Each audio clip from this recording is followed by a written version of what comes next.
커뮤니케이션은 의도와 생각과 감정을 전달하는 것이라고 배웠어요. 디자이너의 역할은 무엇일까요? 의사결정을 잘 할 수 있도록 도와주는 전문가라고 저는 생각해요. 흐름을 만들어내는 일을 하는 게 저는 되게 가치 있는 디자이너 같아요. 창의성에 대한 여러 정의 중에 제가 얼마 전에 들은 어떤 정의가 너무 멋있었어요. 그 정의가 뭐냐면, 여러분 안녕하세요. 오늘 가치를 디자인하는 밸류 디자인, 가치 디자인의 이야기를 하게 된 그 배달의 민족 한명수입니다. 그 무료 서체 전문 회사고요. 부업으로 배달 중개업을 하고 있는 회사인데 네, 거기서 디자인, 크리에이티브 그런 일들을 하고 있는 한명수라고 해요.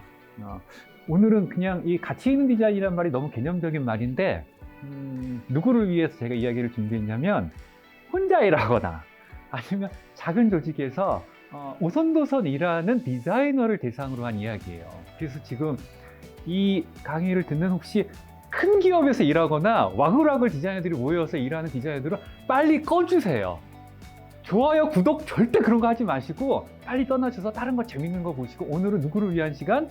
작은 조직, 오선도선 일하는 소규모에서 일하는 우리 가치 있는 디자이너를 위한 시간이에요. 그분들을 위한 이야기를 특별히 준비했어요. 그분들이 어떻게 디자인을 즐겁고 의미 있게 할 것인가. 제가 오늘 이야기할 거는 딱 세 개예요, 세 개. 첫 번째는 우리 먹고 사는 이야기를 해야 되잖아. 우리 가치 있는 이야기만 하면 배고프거든요. 그래서 밥벌이 이야기를 할게요. 여러분들 다 디자인을 왜 하냐고 물어보면 저마다의 이유가 있겠죠. 근데 저는 밥벌이를 하기 위해서 디자인을 하고 있어요. 그래서 여기 사원증 매달았잖아. 난 직장인이거든. 밥벌이의 기술이죠. 이걸 어떻게 보면 우리가 하고 있는 일을 되게 축약시켜서 의미 있게 만드는 표현일 수도 있는데 현실적인 이야기죠. 자, 밥벌이의 기술을 제가 좀 더 다른 표현으로 얘기하면 돈을 버는 일이고, 또 여러분들이 뭔가 그 기술이 있죠. 이 엄청난 이 정글 가든 데에서 기술을 해서 이길 수 있는 걸 연마해서 잔뼈를 굵게 만들고 또 마음을 이렇게 뭔가 내 마음을 튼튼하게 만드는 여러 가지 것들이 밥벌이의 기술에 다 짬뽕돼 있고, 이걸 제가 그래프로 그려봤어요. 잘 그렸죠, 그래프. 이게 제가 오랫동안 고민해서 만든 이 그래프예요. 그래프가 이걸 이제 성장 곡선이라고 하죠. 처음에 정말 행복해. 쫙 성장했다가 딱 멈출 때가 있어요. 사람이 계속 성장하면 이게 거인되거든. 쫙 하다가 멈췄다가 또 이러고 또 성장하다가 멈췄다가 돼. 이 곡선은 여러 사람마다 다 달라요. 어떤 사람은 처음에 내가 성장을 하는지도 모르고 막 하다가 이러면서 성장하다가 또 멈췄다가 또 그 시간이 오래 되기도 해요. 이런 걸 이제 매너리즘, 정체기, 잘 모르겠다, 방황기이기도 하고, 어떤 사람은 열심히 금방 성장했다가 오랫동안 또 방황을 해가지고 이 일이 맞나, 옛날에 디자인 재밌었는데 왜 이렇게 디자인 재미없지? 막 이런. 여러분들은 이런 밥벌이의 기술로 즐거움과 성취와 행복을 느끼다가 어느 순간에 하고 멈추게 될까요? 그때가 오기 전에 우리들이 얻는 표현들이 있어요. 칭찬이죠. 전 칭찬받는 거 되게 좋아하거든요. 싫어하는 사람 있나? 야, 잘했다. 이런 거. 야, 이쁘다. 이쁘다고 표현하면 기분 되게 좋아요. 그리고 야, 쓸만하다. 야, 네 거 쓸만하다 했을 때 그렇지. 난 쓸만한 존재지. 그리고 야, 괜찮아 보인다. 괜찮다고 안 하고 괜찮아 보인다라고 했을 때 내가 뭔가 그다 하는 것 같구나. 그리고 잘했어. 너무 기분 좋고, 심지어 돈을 벌었네. 행복하죠. 그리고 여기 이제 제가 괄호로 이렇게 해놨는데, 야, 이거 어딘가에서 본 것 같은데, 좋은데? 이런 거죠.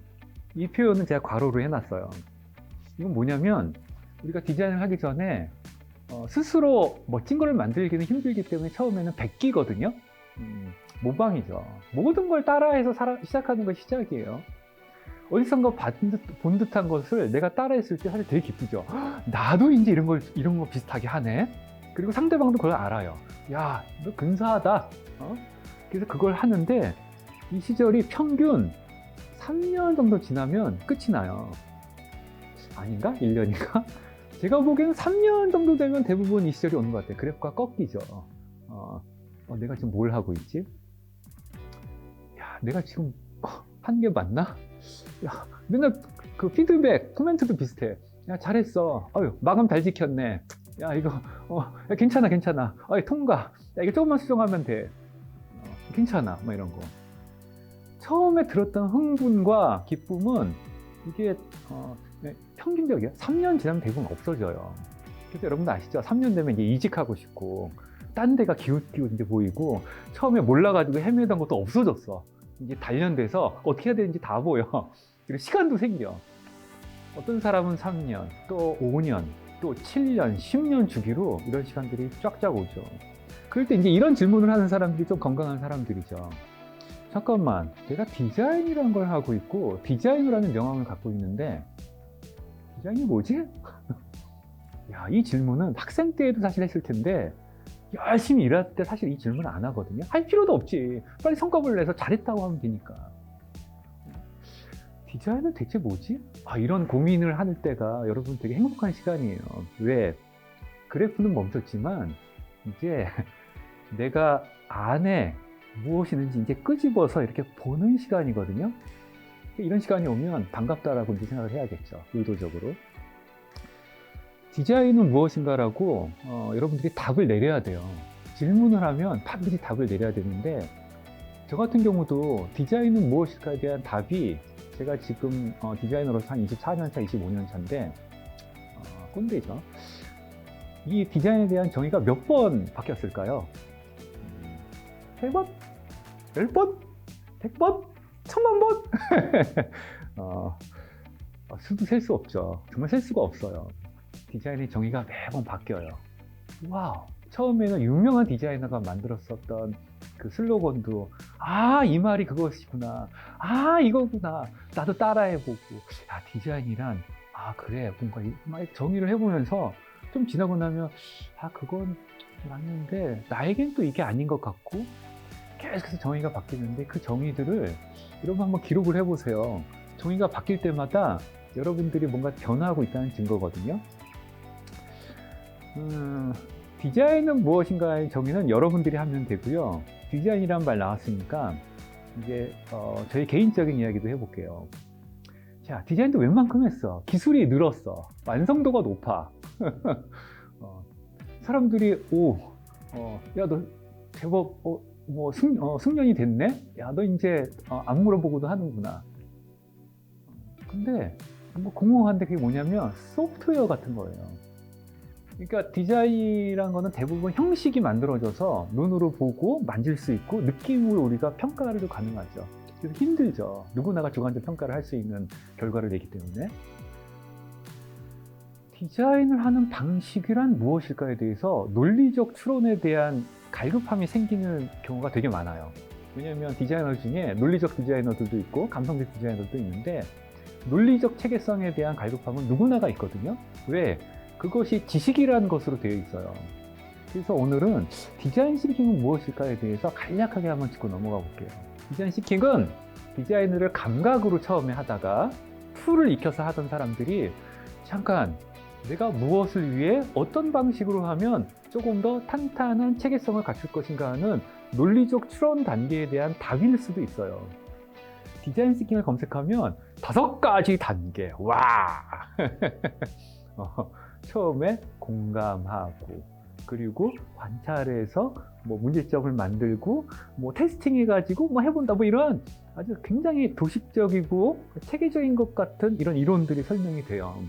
일을 하는 여러분들의 실무자로서는 이런 디자인 싱킹이라는 방법론이 하나의 개념일 수 있어요.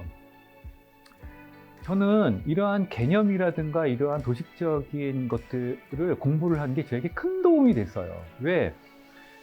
내가 뭔가를 막 만들고 성취를 하고 뭔가 결과를 만들고 칭찬도 받고 내 안에 디자이너라는 정체성의 자부심이 생기기도 하지만, 내가 잘하고 있나? 라고 하는데 어떤 누구도 이걸 객관적으로 얘기해 주지 않거든요.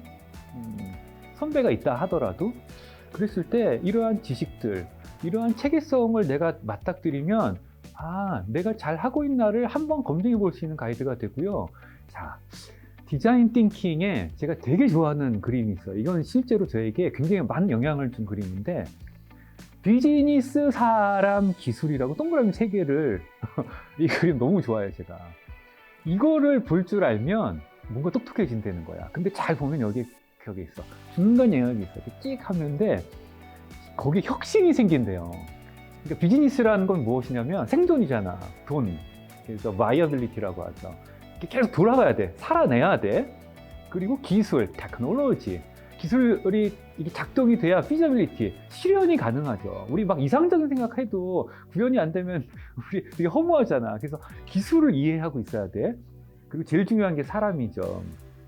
저게 이제 디자이러빌리티라고, 바람직함, 인간의 욕망, 인간이 무엇을 원하나, 니즈에 대한 얘기예요. 인간의 니즈는 눈에 보여요?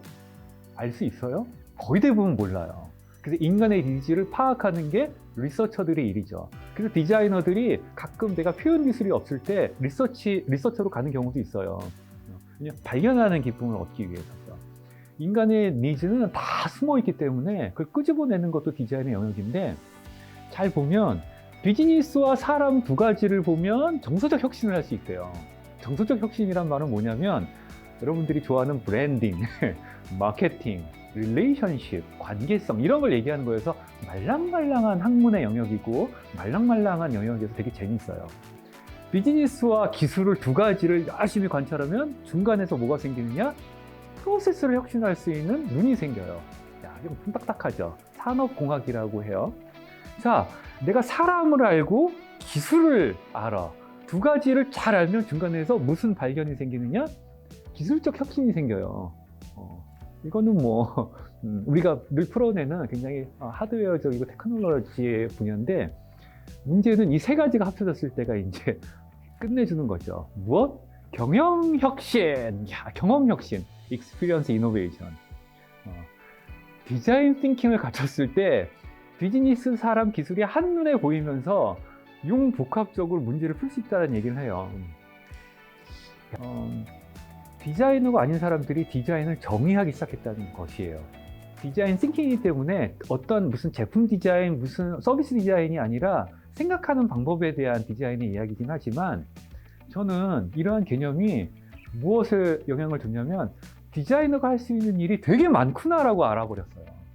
여러분들이 그러한 그 현타가 오는 시점에 여러분들은 이런 존재론적 질문을 하게 될 거예요. 내가 디자인하는 건 뭐지? 나는 디자인을 뭐라고 설명하지? 나는 이렇게 디자이너가 할 수 있는 일이 많다고 하는데, 나는 비즈니스에 좀 더 관심이 있는 사람인가? 기술에 관심이 있는 사람인가? 사람 그 자체에 관심이 있는 사람인가? 내가 서비스 디자인, 제품 디자인, 시각 디자인, 영상 디자인이라고 디자인을 기술적으로 표현하던 걸 떠나 무엇에 관심이 있고 무엇에 내가 안목이 생기는가를 보게 되면 여러분들이 디자이너라고 하는 이 각박한 프레임으로부터 벗어날 수 있는 기회가 돼요. 저는 그랬거든요. 나를 기술적으로 정의하지 않아도 되는구나. 여러분, 소셜 벤처 디자이너 이런 말도 되게 웃긴 거예요. 아시죠? 디자이너의 정의는 되게 포괄적이어서, 이러한 옛날에 나왔던 디자인 싱킹이라든가 비즈니스, 사람, 기술이라는 개념이 나에게 오게 되면 나 스스로를 정의하는 데 도움이 되고요. 또 여기서 강박적으로 얘기하는 혁신이라는 말에 대해서 내가 의문을 품게 돼 있어요. 이 세상 사람들이 절대 싫어하지 않는 몇 가지 단어가 있는데, 창의, 혁신 이런 단어들이에요. 행복 이런 것도 싫어하지 않죠. 혁신을 왜 사람들이 되게 좋아하는지 아세요? 아무도 혁신하지 못하기 때문이에요. 근데 혁신이 과연 무엇일까요? 가죽을 벗겨 새롭게 된다는 한문이 있는데, 여러분 가죽 벗기면 좋아요? 쓰라리기만 할 텐데. 혁신을 왜 좋아하느냐? 그건 여러분들에게 한번 퀴즈로 제가 내보면서 두 번째 이야기로 해볼게요. 밥벌이의 이야기로부터 시작된 여러 가지 이제 여러분들의 고민, 그리고 여러분들은 소규모여서 또 혼자 일할 수도 있기 때문에 아마 많은 것들이 갈급할 거예요. 피드백을 주는 사람이 없고, 디자인으로서 나와 같은 언어를 쓰는 동료가 없기 때문에 외롭고, 또 내가 성장을 하고 있는지 안 하고 있는지 평가하기가 어렵고, 그래서 많은 사람들이, 디자이너들이 디자이너가 있는 팀, 그룹, 그런 환경을 찾아 떠나요. 가면 확실히 좋긴 해요. 왜? 말이 통하는 사람과 함께 있다는 것은 나에게 이렇게 편안함을 주거든요. 디자이너들만 교감할 수 있는 그 독특한 언어들이 있죠. 시각 언어, 질감에 대한 언어, 그리고 감성적인 언어들이 있죠. 근데 혼자 일한다고 그러면 안 좋을까? 아니에요. 혼자 일했을 때의 장점은 뭐냐면 디자이너만 쓰는 그 우물 안으로 들어가지 않는다는 장점이 있어요. 그러니까 오히려 개발자, 경영인들, 마케터, 영업하는 사람, 디자인의 언어를 전혀 습득하지 못한 사람들과 대화를 해야 되는 어떤 날것의 환경에 있다는 그 쾌감이 있죠. 자, 그래서 두 번째 이야기가 이제 시작됩니다. 디자이너를 바라보는 그 시각이라는 게 있어요. 여러분도 어떠세요? 여러분들이 개발자나 경영인이라든가 마케터나 또는 어떤 독특한 일을 타 전문가들과 일을 할 때 디자이너를 보는 어떤 선입관 같은 것들이 있어요. 넌 창의적이야 라고 하는 그런 투죠. 디자이너는 굉장히 창의적일 것이라는 선입관들이 있어서 뭔가 막힐 때 야, 창의적으로 생각해 라는 얘기를 하죠. 그리고 디자이너들도 그렇게 또 알고 있어요. 내가 표현을 했을 때 창의적이라고 칭찬을 받아봤거든. 그래서 혼자 일할 때, 낯선 그룹에서 일할 때 굉장히 많은 스트레스를 받아요. 야, 창의적으로 문제를 풀어야지. 새로운 거 좀 해봐. 독특한 거 해봐. 라고 하는데 막상 같이 일하는 사람들은 어느 때 칭찬을 하나요? 창의적이지 않은 걸 했을 때 칭찬을 많이 해요. 예를 들어 근사한 거, 어디서 봤던 근사한 거를 얘가 똑같이 구현해냈을 때 야, 너 잘했어.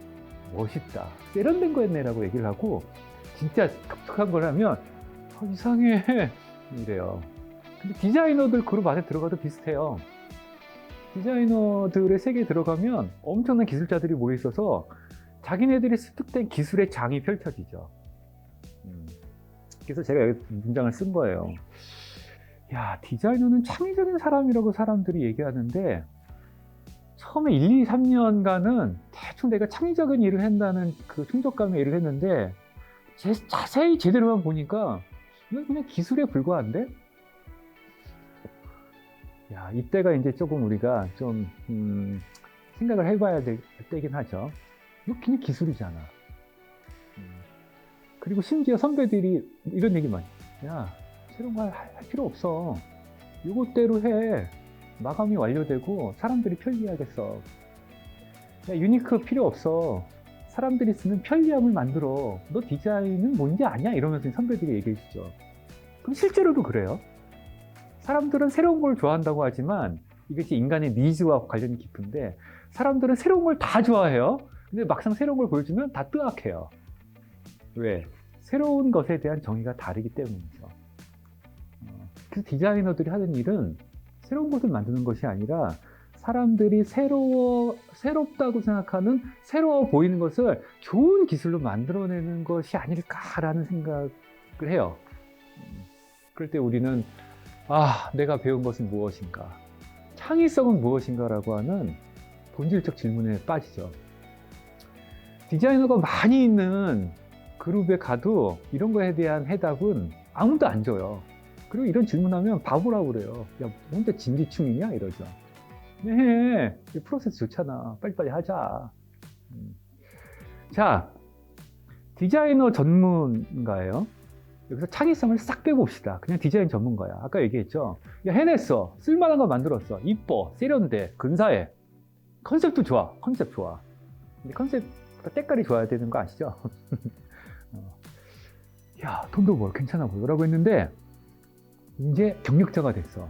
소위 5년차 이상의 시니어? 이제 뭐 주임급이 됐다고 칩시다. 야, 너 이제 독특한 거 만드는 예술은 안 하는구나. 넌 편리한 거 잘 만드네. 엄청난 칭찬이죠. 그리고 괜찮아 보인다라고 하는 걸 이제 알아요. 괜찮다가 아니라 그래, 괜찮아 보이도록 잘 하는구나. 속성은 하나도 안 바뀌었는데 괜찮아 보이게끔 만들어서 구매가 이루어지고 사람들이 와 하게끔 하는 것을 알아버려요. 이건 이제 리패션, 리스타일이라고 하는데 알게 돼요. 일을 많이 하다 보면 완숙해져서 딱 알아요. 본질은 하나도 안 바뀌었는데 약간만 기술을 부리면 사람들이 우와 하고 반응한 것을 알아버려요. 그럴 때 우리는 뭐가 돼요? 프로페셔널이 되는 거죠. 행복해요. 왜? 몸값이 오르거든. 근데 이것도 마찬가지예요. 공허해요. 공허하지 않다고요? 그럼 아직 못하는 거야, 디자인을. 디자인을 잘할수록 공허해져요. 왜? 창의성과 거리가 멀어지기 때문에. 이러한 이야기는 누구랑 하는 걸까요? 창의성이란 무엇일까? 이런 질문은 혼자 하는 거예요. 왜? 재미가 없거든요. 자, 혼자 하는 질문은 이런 거예요. 야, 내가 디자인을 웬만큼 하게 됐고 기술로 밥벌이도 웬만큼 하는데, 그리고 왔다 갔다 이직도 몇 번 했다고 칩시다. 창의적 사고는 왜 필요할까? 왜 필요할까, 여러분? 이 질문을 아까 전에 디자인이란 무엇인가처럼 똑같이 해보는 거예요. 저는 이 질문을 했는데 너무 어려웠어요. 왜 필요하지? 아까도 얘기했다시피 창의성이 없을수록 디자인 기술은 높아지는 독특함이 있어요. 이건 제 관점이기도 해요. 창의적인 일을 할수록 사람들은 되게 힘들어하는 경우도 있어요. 왜? 본 적이 없기 때문에. 그래서 창의성에 대한 정의, 디자인에 대한 정의가 스스로 하게 되는 건데, 창의성에 대한 여러 정의 중에 제가 얼마 전에 들은 어떤 정의가 너무 멋있었어요. 그 정의가 뭐냐면, 나를 압도하는 것으로부터 주눅들지 않는 것이라는 정의를 누군가가 내렸어요. 진짜 그런 사람 만날 때마다 행복하다니까, 살만해. 그리고 야, 나보다 낫구나. 굉장히 멋있는 표현들이 있지만, 야, 나를 압도하는 것으로부터 내가 뻔뻔해지고 거스를 수 있는, 주눅들지 않는 것이 창의성이라고 하는데, 그래서 나를 압도하는 것이 무엇인가를 보는 거죠. 그리고 그 압도하는 것은 사실은 오래 지속되다 보면 내가 거기에 길들여져서 전혀 못 느낀다는 것이에요. 이게 재밌죠? 자, 이걸 이제 한자로 관습이라고 해요. 다른 말로는 문화라고 해요. 우리가 의식하지 않은 상태에서 젖어 있는 것, 아무런 질문도 하지 않고 하는 것, 자연스럽게 여기는 것이에요. 모든 것이에요, 모든 것. 인사하는 거, 밥 먹는 거, 글씨 쓰는 거, 문서 쓸 때 타이틀 달고 중제목 달고 글 쓰고 마지막에 감사합니다 끝내는 그 모든 형식적 태도, 이메일 쓸 때 안녕하세요, 다름이 아니오라, 안녕히 계세요 올림 쓰는 모든 형식적 제스처 다 무서울 정도로 관습화돼 있어요. 오케이? 그리고 그것이 나에게 어떻게 되어 있냐? 습관돼 있죠. 효율성을 위해서 사람들이 프로세스를 많이 만들어 놨어요. 특히 큰 기업, 큰 회사 모여 있는 곳. 왜? 망치면 안 되니까. 그래서 매뉴얼이 있고요. 지시를 해요. 실수하지 않도록 통제되어 있거든요. 처음에는 답답하죠. 근데 3개월만 지나면 너무 편해. 생각을 안 해도 되거든. 칭찬해 주거든. 잘했구나. 그래서 체계화, 효율화에 대한 열망이 있다고 생각하죠, 사람들은. 열망이 있어. 그래서 큰 데 오는 사람들 대부분 시스템을 배우고 싶습니다. 체계화된 환경에서 일하고 싶습니다. 그 얘기는 다른 말로 뭐예요?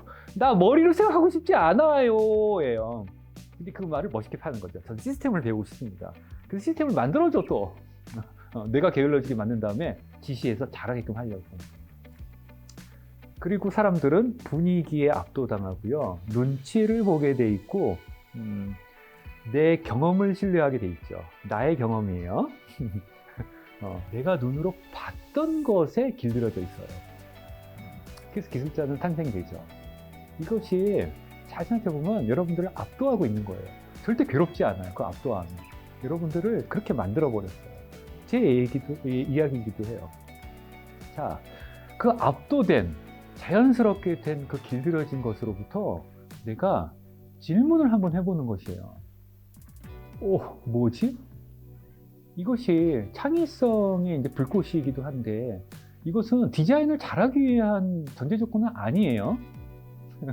그래서 가끔 디자인을 하기 위한 필수 조건이 창의성이라고 하는데, 저는 아니라고 생각해요. 창의성이 없어도 디자인 됐다 잘하고요. 훌륭한 디자이너가 될 수 있고요. 먹고 사는데 아무런 지장이 없어요. 그래서 창의성이 왜 필요해라고 했을 때, 잘 먹고 잘 살기 위해서 아니에요. 창의성은 없어도 잘 먹고 잘 살아요. 창의성은 여러분들 한번 곰곰이 생각해 보세요. 창의적인 사람들은 가난하지만 행복해요. 되게 놀라운 비밀이에요. 왜 그 인생이 행복할까요? 비효율성을 스스로 해요. 그리고 유연해요. 다들 유연하게 일하고 싶대. 유연한 환경을 찾아. 근데 제일 자연스러운 건 뭐냐면 유연하지 않은 환경에서 제일 자연스럽게 또 사람들이 살아요. 그리고 망가지는 거에 대해 대단히 두려워하죠. 왜? 평가받아야 되기 때문에. 그리고 질문하는 것이 어렵죠. 질문이 생기지도 않고. 저는 저의 그냥 이 아저씨의 대답은 왜 창의성이 왜 필요하냐면 풍성하게 살 수 있잖아. 부자를 뜻하는 건 아니야. 근데 풍성해져. 되게 재밌다? 뭐 이 정도가 제가 생각하는 바예요. 이미지를 한 장 갖고 왔네요. 야, 이거 간판 보면 망가져 있는 거고, 이거 어디다 쓰냐. 편리하지도 않고 잘 보이지도 않아. 근데 저런 걸 보면 영감을 받거든요. 와우. 뭐지? 여러분들 어때요? 여러분들의 현실 세계에서는 이런 걸 보고 그래? 빨리 바꿔야 되는, 빨리 버려야 되는, 고쳐야 되는 혁신의 요소인가요? 아니에요. 유연해지면, 예쁜데? 좋은데? 와우. 괜찮은데? 이런 생각이 들어요. 이것이 디자인과 무슨 상관이 있는가? 여러분들을 편안하게 해줘요. 지금 쓰여있는 장표의 글씨도 이상하죠? 지난주에 10월 9일날 을지로체 3부작 트리올로지의 막판, 을지로 오래오래체가 다 이러한 것들의 영감을 받아 낡고 낡은 읽을 수 없는 서체를 만든 것이죠. 사람들은 완성도 있고 세련도 있고 가독성을 드높이며 열심히 만들지만 저 같은 경우 저희는 먹고 살기 위한 그 무료 폰트 전문 회사라고 그랬잖아. 뭔가 다른 가치는 무엇이 있을까? 그래, 사람들이 눈여겨보지 않고 약간 안 읽었으면 하는 글씨들 있잖아요. 비밀 이야기들. 말하고는 싶은데 잘 이렇게 드러나지 않았으면 하는 거. 시간이 지나서 조금 흔적처럼 나는 것들은 어떻게 쓰지? 거기서 만든 폰트가 이런 것들이에요. 그래서 만든 거고요. 같이 있었으면 좋겠어요. 창의성은 왜 필요한가? 쓸데없는 건 만드는데 대단히 창의성은 필요합니다. 칭찬받기는 힘들지만 행복해져요. 자, 세 번째 이야기하고 이제 마칠게요. 세 번째 이야기는 간단해요. 커뮤니케이션을 잘하고 싶죠. 내가 혼자 일하건 여럿이서 일하건 누구와 일하건 왜 혼자 일할 수 없기 때문에. 그래서 디자인을 해내는 프로세스라든가 이것을 이뤄내는 방식들이 굉장히 다양해지고 채널이 넓어졌어요. 편리해서 좋지만 되게 피곤해졌어요. 커뮤니케이션은 제가 배운 바 의도와 생각과 감정을 전달하는 것이라고 배웠어요. 믿음, 소망, 사랑이 아니라 의도, 생각, 감정인데 이거를 상대방에게 하나라도 놓칠 경우 커뮤니케이션이 꽝 된다고 저는 배웠어요. 근데 맞는 것 같아. 야, 맞는 것 같아. 그 사람의 의도와 생각이 나에게 와도 그 사람의 감정이 전달이 안 되면 뭔가 불충분하죠. 그래서 이 세 가지를 다 쓰는 거예요. 이런 걸 누가 잘 쓸까요? 디자이너들이. 왜?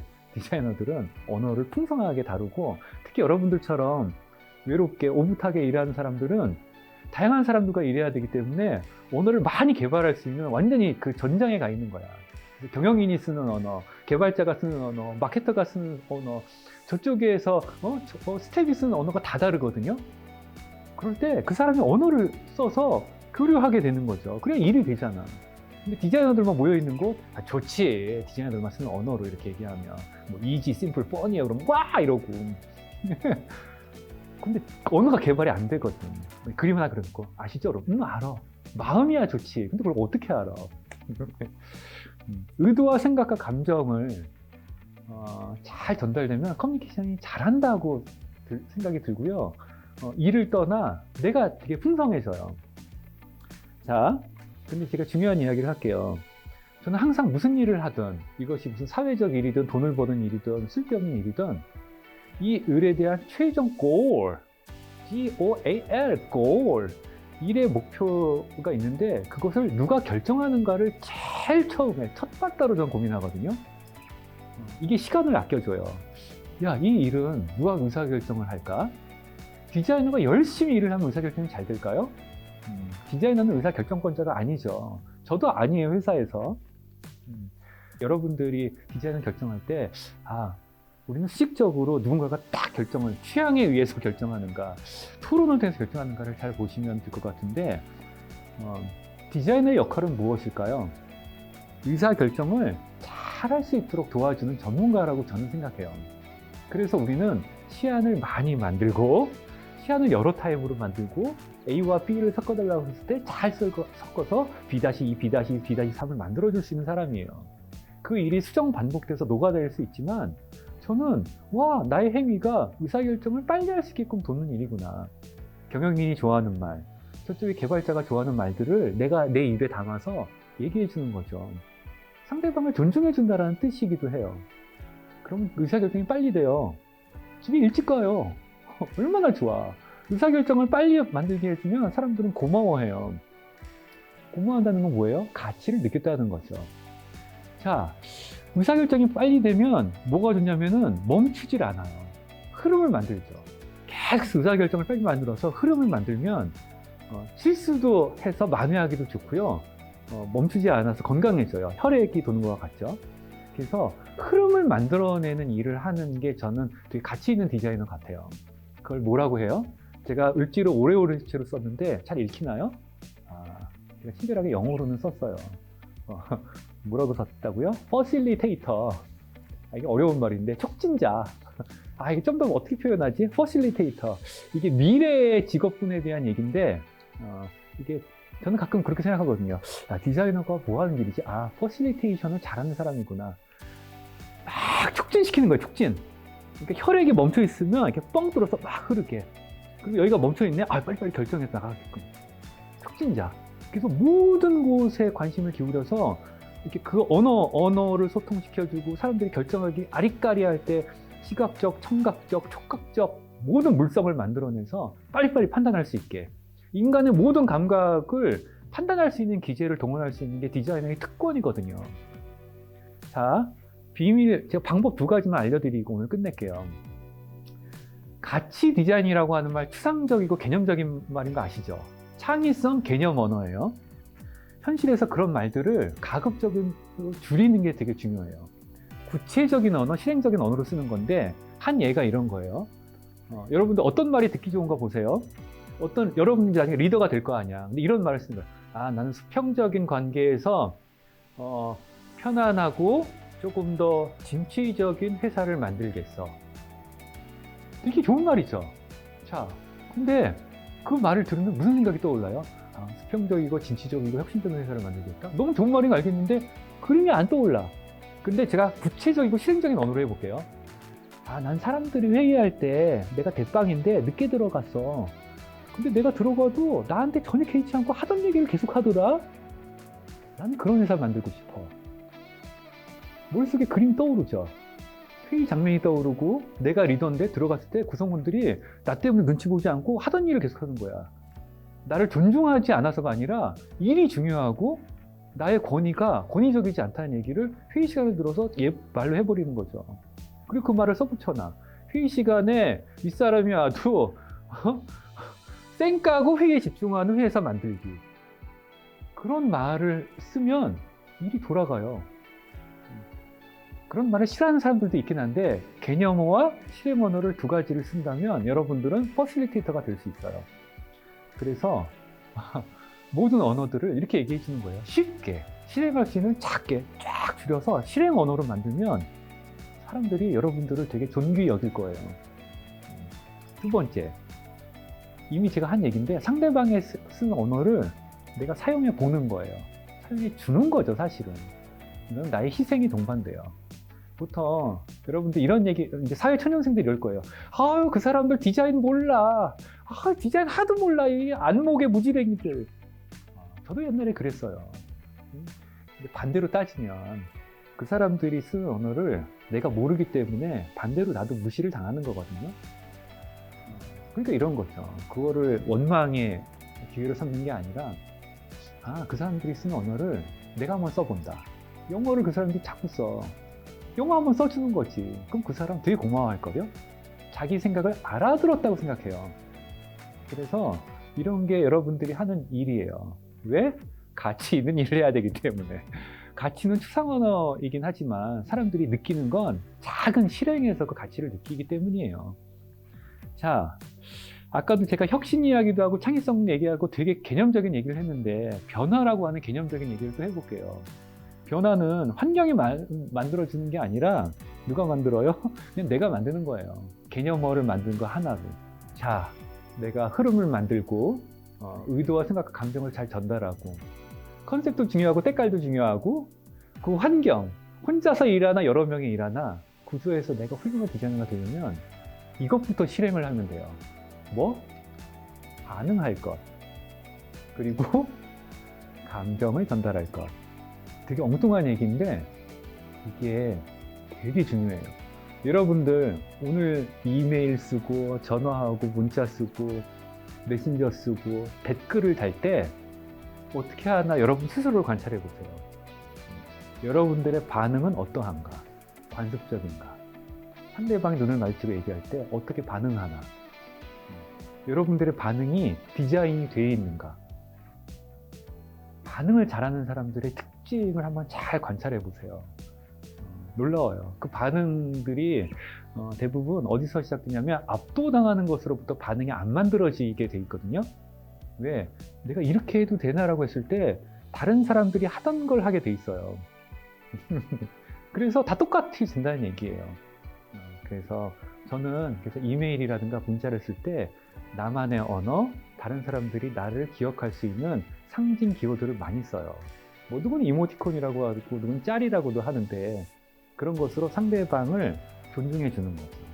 그리고 감정을 담아 논리와 개연성과 때깔과 나의 철학을 잘 전달하면 상대방이 여러분들과 같이 일하고 싶을 거고요. 나중에 여러분들 연봉 많이 오를 거예요.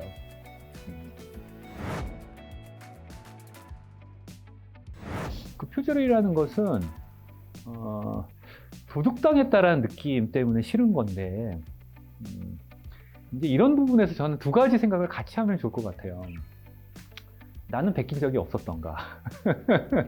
이거 되게 잔인한 얘기인데 그 사람이 왜 이걸 베낄 수밖에 없었는가를 한번 생각해 보면 분하기 전에 안쓰러움도 느껴지거든요.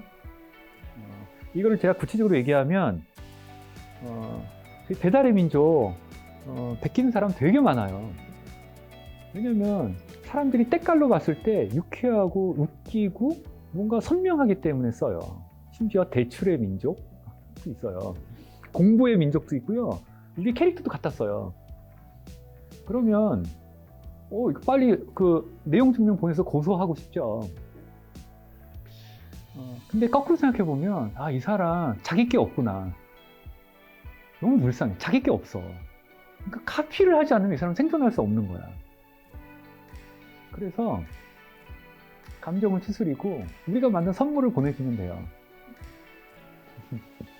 그럼 되게 부끄러워해요. 뭐 부끄러워하지 않은 사람은 그렇게 살다가 뭐 그냥 공허해서 나중에 어떻게 되긴 하겠지만 네, 그 사람은 왜 베꼈을까 이런 게 있고요. 또 베끼는 것에 대해서 이러한 대인배적인 생각도 있어요. 야, 내 걸 베껴주다니 고맙다. 내 거가 그 사람이 베낄 정도의 가치가 있구나. 난 또 새로운 거 해야지. 그런 거를 생각하면 엉뚱한데 소모적인 것에 신경을 안 쓰게 되더라고요. 그래서 저는 옛날에 이제 그런 거 이것 때문에 되게 화난 적도 많고 그냥 깜짝한 거 많은데 결국에 이제 여러분들이 경험을 쌓으면 알 텐데 따라하는 사람들은 오래 못해요. 하고 싶어도 오래 못해. 왜? 자기 게 아니기 때문에. 그러니까 되게 피곤하게 사는 거야. 근데 그래 베끼고 나 딴 거 할게라고 하면 나는 계속 성장하고 풍성해져요. 내가 잘 사는 거지 뭐. 베끼라고 하세요. 최근에 받은 영감.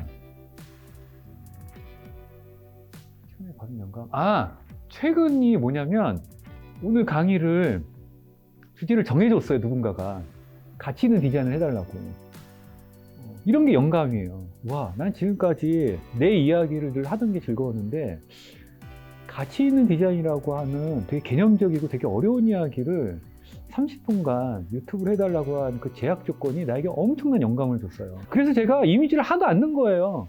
디자인 하나 안 보여줬잖아. 이게 엄청난 영감을 줬어요. 그래서 야, 글자로만 해야겠구나. 그러니까 여러분들은 당한 거지 지금. 난 여기서 디자인 했거든. 그것도 지난주에 만든 우리의 디자인을 여러분들에게 알려준 거지. 영감은 항상 제약 조건, 나를 압도하는 그 불쾌함으로부터 이거 괜찮아 이러면 돼요. 얼마나 행복한데요. 말이 많아 죄송합니다. 여러분 안녕.